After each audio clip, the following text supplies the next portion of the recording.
Hi, I'm your Scream Queen Poppy. Welcome back to my channel. Today we're going to be talking about a film called This Is Your Death. This Is Your Death was made in 2017. It's 104 minutes long and it's rated 16 plus. And if you're under 16, this probably isn't for you. There are trigger warnings for this, mentions of unaliving yourself or themselves, as well as injury detail, and there are small mentions of DV and SA. So the plot of this film is about a TV host and his greedy producer who make a new program which exploits the deaths of its contestants. So this film was written by Kenny Yackel and Noah Pink. Kenny Yackel also worked on Dead Air, which was made in 2009, as well as The Task from 2011. This film was directed by Giancarlo Esposito, who's been working on films since 1979, including The Maze Runner, and also he plays Mason in this film. Some notable cast members from this film include Josh Duhamel from Shotgun Wedding and Transformers, and also Sarah Wayne Callies, who's from Prison Break and The Other Side of the Door. I couldn't actually find any information about the box office of this film. I do think it was a smaller made horror film. So the plot of this film is about a TV show host, Adam. Adam is currently hosting a show where contestants are looking for their husbands and wives, and during the final live broadcast of this, the finale of this show, one of the brides shoots one of the grooms and almost shoots someone else when Adam intervenes and manages to stop it. She then turns the gun on herself. Adam is then invited on morning news shows where he sort of slanders the network and he thinks he's going to be fired. But instead, his producers bring him in and pitch him the idea for a new show. This show they are trying to get him to work on, they pitch the idea that the ratings were really high when the people on the wedding show had died. So his producer comes up with the idea that they make a show which revolves around the contestants unaliving themselves. At first, Adam obviously refuses, thinking this is a horrible idea, but the more he thinks on it, he ends up agreeing, but only under the condition that this show will make people appreciate their lives and that it will be used for a higher purpose. He's also working with one of the other producers, whose name is Sylvia, who also declines to do this, but is under contract for at least one more show, so she has to. We're then introduced to a character called Mason, who I've mentioned earlier, and he is the janitor at the TV studio. He talks to his boss, trying to get more hours because he's helps support his wife and kids, and is messed around with his hours. Unfortunately, Mason ends up getting fired from both of his jobs, and his wife threatens to leave him and take the kids, so he's kind of pushed into a corner. So for the first episode of this new show, Adam immediately goes off script. He is promoting his idealistic principles and kind of wants to promote the appreciation of life to the audience. So he is asking the viewers to make donations to each of the contestants' specific needs. For example, the first contestant is a woman who has decided to go on the show to help her daughter. This is where the mentions of DV and SA come in, and she insinuates her daughter's had a rough time of it and that she wants to do this in order to make money for her daughter to have a better life. We're then introduced to Adam's sister, Karina, who works as a paediatric oncology nurse in the local hospital. She's treating her young patient, Elliot, at the time while this show is on a TV in the room he is in, and she's disgusted, so she turns it off. It conflicts with her obvious caring sensibilities, being a nurse. As the show continues and grows more popular, Adam cares less about his principles and more about the ratings, obviously, as do his producers. So there's one particular contestant that comes on, and her method is asphyxiation via sitting in a car with the exhaust going.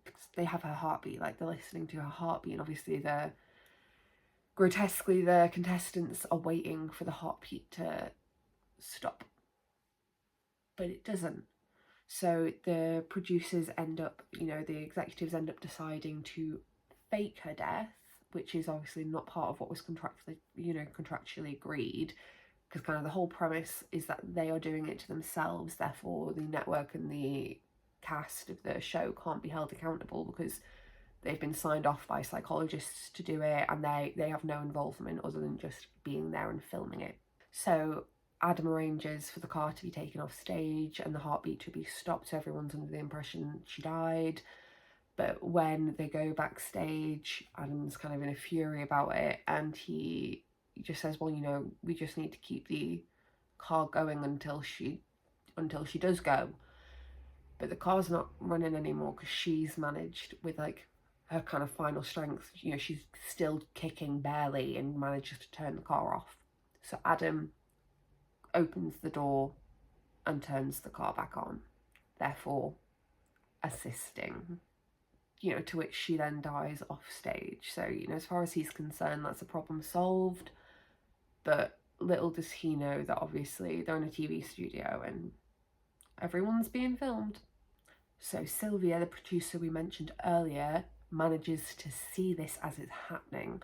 So she then has immediate access to that tape. He's unaware it's being filmed, but she takes a copy of the footage and tells the FBI, who are kind of sticking their nose in, because obviously, they're not going to be happy this TV show is being made. So she manages to get them more involved. Meanwhile, we have Karina confronting Adam at his new, big, expensive house, and they don't agree. She doesn't agree with what he's doing. He doesn't agree with her disagreeing with him. So that puts a distance between the siblings, and it's worth noting, and it's mentioned, that after their parents died, Karina fell into a depression and started a dependency on drugs. Adam knew about her pill addiction and had supported her through her recovery.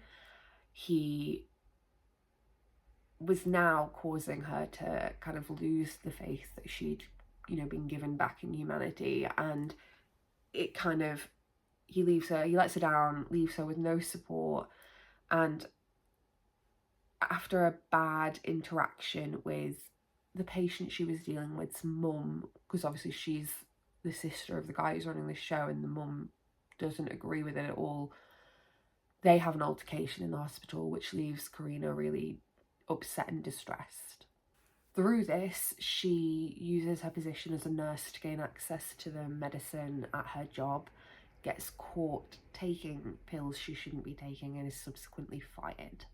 We go back to Mason, who is at his wit's end. He's been trying to find new jobs. He just has absolutely no way of bringing any more money in, and he sees that there's auditions for the finale of this show.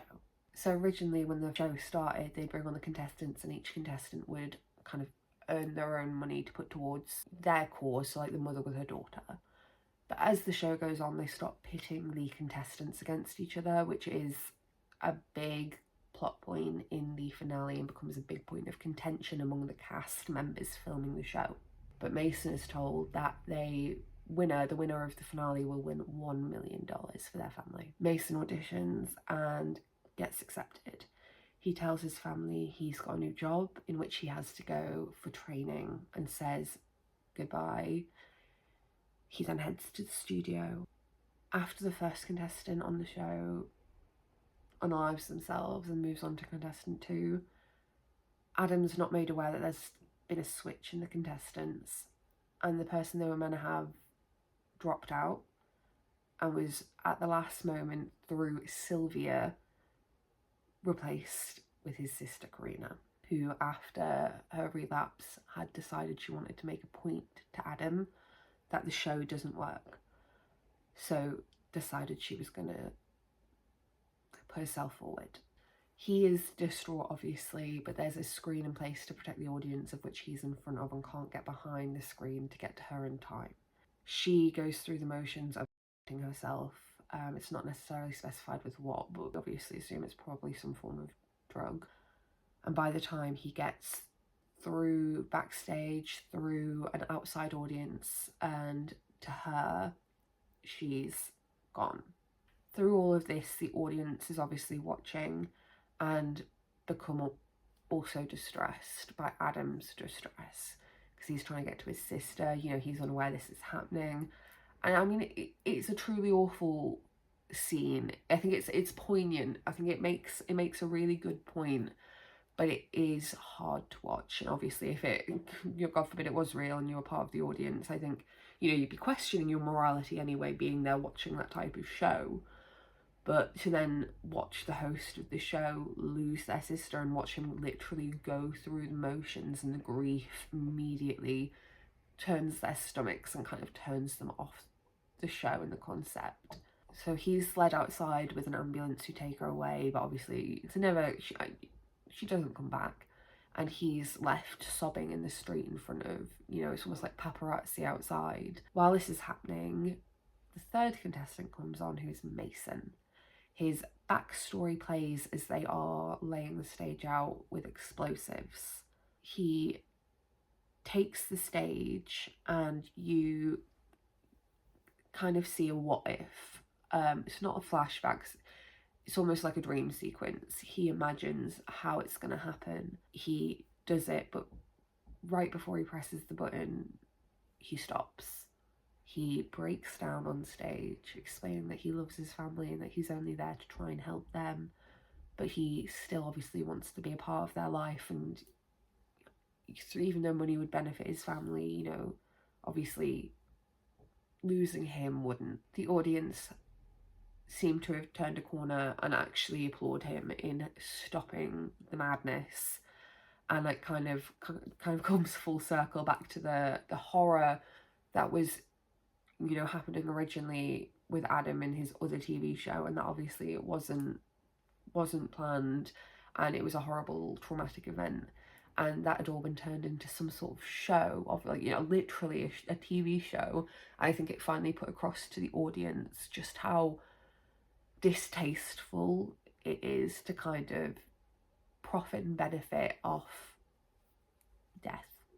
As security escorts Sylvia from the building for, you know, messing up the show, she hands the FBI the tape with Adam killing the woman on it. They then, you know, they've been waiting for this chance. They then go outside and arrest Adam in front of all this crowd and this paparazzi just after his sister's been taken away dead. That's, you know, he's screaming, you know, for it to stop filming, and that's where the film ends. And that's kind of, again, a really poignant point that he is literally a TV show host and he's begging for them to turn the cameras off. So I want to kind of discuss the themes. I actually saw one of the themes online being described as a satirical drama. How satirical it is, I don't know. I guess if you take it in a more serious tone and not necessarily a comedic tone, I guess you could call it that. It's kind of hard to put a description, like I kind of put it under game horror a little bit, because it kind of is. They end up basically playing games with how they do it. So I have kind of slid it into that category a little bit, but it's not a slasher. It's not, you know, obviously it's just a strange one, but I would definitely class it as horror because the themes it deals with are dark and they're, keep coming back to the word poignant, they're very hard topics to talk about. I really enjoyed the script for this film. Considering it's a smaller film, you know, I've seen big budget horror with worse scripts in this film. I did talk to a friend about it who said, you know, it sounds so unrealistic, and I'm sure it is. That would never get approved on TV in real life. But the idea of having a show solely dedicated to people unaliving themselves and telling you why people would watch, regardless of the reasons, whether they're right or wrong. I mean, there's no right reasons to endorse a show like that, but people would watch. I think the script did everything it needed to do. It gave the characters motives, it gave the characters heart, and it did a really fantastic job at keeping you enthralled in the story. I couldn't tear my eyes away. I've watched it a few times, and it was, when I watched it the first time, it was gripping. Because I buy into story, I really do. I will watch a film and I will fully immerse myself in the film, in the universe of the film.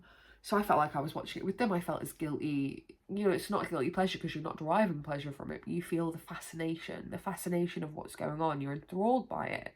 I really also enjoyed the plot of this film. I think it's a really unique kind of plot. I haven't heard of much else, you know, like this.